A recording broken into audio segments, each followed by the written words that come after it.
नमस्कार भाइयों और बहनों। आज मैं एक ऐसे विषय पर बोल रहा हूं जो एक बहुत महत्वपूर्ण है, लेकिन भौतिक रूप में उसका अस्तित्व नहीं है। वो विषय है मन। मन विषय पर मुझे इसलिए ध्यान आया, एक बार मेरे एक बच्चे ने एक हिंदी पिक्चर देखी थी, दीवार, और मेरे बच्चे ने आके मुझसे पूछा, पापा कि पिक्चर में जब अमिताभ बच्चन कहता है कि मेरे पास गाड़ी बंगला दौलत है, तेरे पास क्या है, तो शशि कपूर ने गर्व से कहा था कि मेरे पास माँ है। निश्चित तौर पर समाज की तालियां मिलती हैं कि माँ को एक सबसे अधिक महत्वपूर्ण रिश्ता माना जाता है। वो एक जन्मदाता है। हालांकि कुदरत या परमात्मा भी हमें जीवन देती है, लेकिन स्पष्ट रूप से अगर प्रमाण कहा जाए तो माँ एक प्रमाण है हमारे अस्तित्व का, हमारे जीवन का।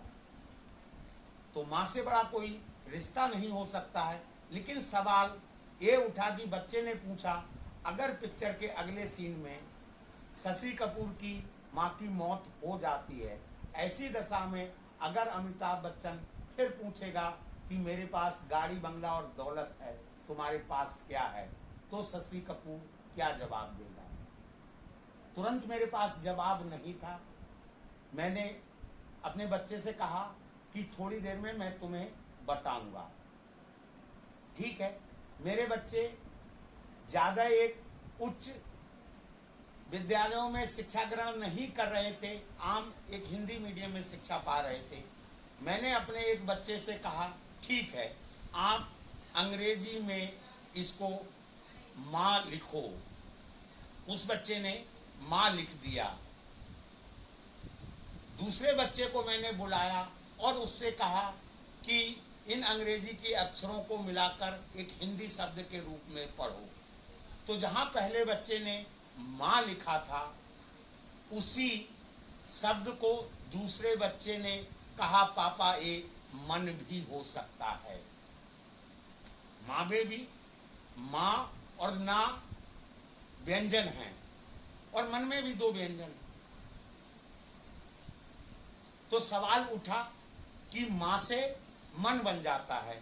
मैंने अपने बच्चे को कहा, ठीक है, अगर शशि कपूर की माँ मर भी जाती है, फिर भी अगर व्यक्ति अपने आप को विजेता महसूस करना चाहे तो वो कह सकता है कि मेरे पास एक अच्छा मन है, मेरे पास दयालु, विकास करने वाला, संसार का भला चाहने वाला मन है। और मन एक ऐसी शक्ति है जो कि अभौतिक है, और अभौतिक चीजों की सीमाएं नहीं होती हैं। अगर दुनिया में कहा जाए सबसे तेज चलने वाला कौन है, तो वो मन है। ये महाभारत काल में एक सबसे अच्छा जवाब माना गया था। मन की अपनी दशाएं होती हैं। अवचेतन मन, चेतनशील मन या सबकॉन्शियस माइंड। तो मनों के अपने तरीके हैं। मन की सत्ता को कभी कोई चुनौती नहीं दे सकता है। मन से आदमी अगर कोई भी प्रण कर ले, जुनून पैदा कर ले, उस ताकत को कोई रोक नहीं सकता। इस संसार में जो भी प्रतिभाशाली व्यक्ति हुए हैं, जिन्होंने प्रभुत्व स्थापित किया है, निश्चित तौर पे वो बहुत ही एक दृढ़ परिपक्व पूर्ण मन वाले थे। मन की महिमा को मैं आपको पुरातन ग्रंथों से भी सिद्ध करता हूं। आमतौर पे ये माना जाता है कि माँ अगर कल्पना करती है, बहुत अच्छी आत्मिक शक्ति वाली माँ अगर चाहे तो एक अच्छे जीव को अपने गर्भ में आकर्षित करती है।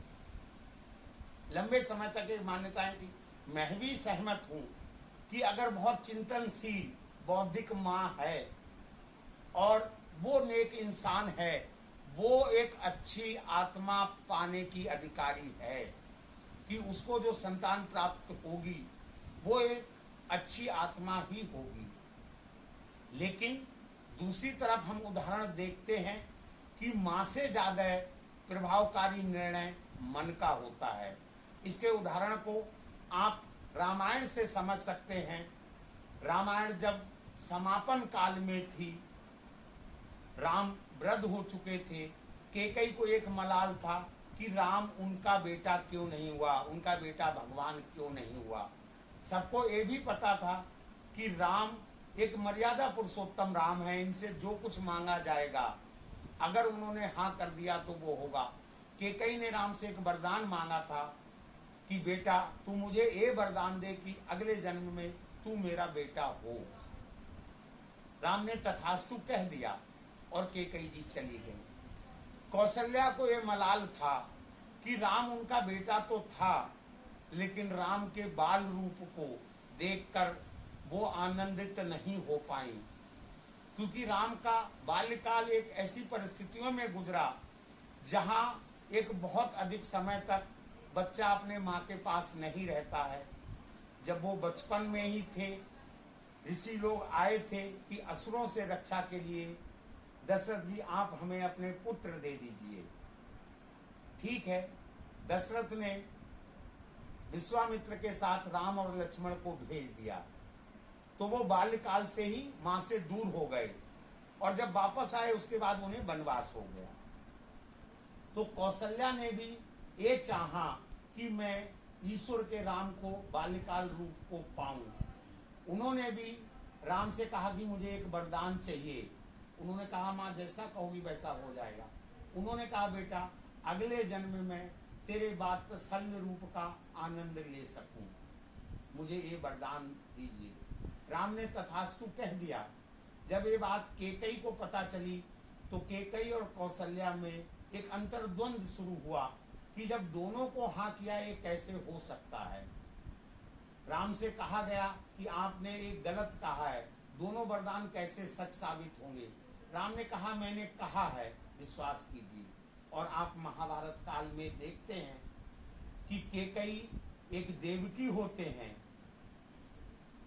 तो राम ने देवकी के गर्भ में जगह पाई, लेकिन जन्म के बाद ही परिस्थिति काल में वो अलग हो गए और उनका लालन पालन यशोदा माँ ने किया ब्रज में, जो कि कौशल्या का रूप थी। इस प्रकरण से सिद्ध है कि मन की ताकत मन ने माँ को पाया।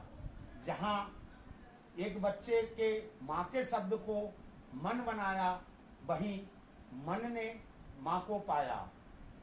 एक आध्यात्मिक विषय है, हम कोशिश करें कि एक मन को एक बहुत विकास रूप दें, उसे एक परोपकार में, कल्याण में, अपनी उन्नति में साथ लगाएं, जो कि असंभव नहीं है। अगर मन की ताकत को, मन की सत्ता को सही रूप में समझ पाएं और इसका सही ढंग से सदुपयोग कर पाएं, तो हमारे जीवन में चमत्कार होने लगेंगे और इंसान को ऐसा लगेगा जैसे अलाउद्दीन का चिराग आपके हाथ में है और आपके मन वांछित फल प्राप्त होने लगेंगे। जय हिंद। अगली बार किसी नए विषय पर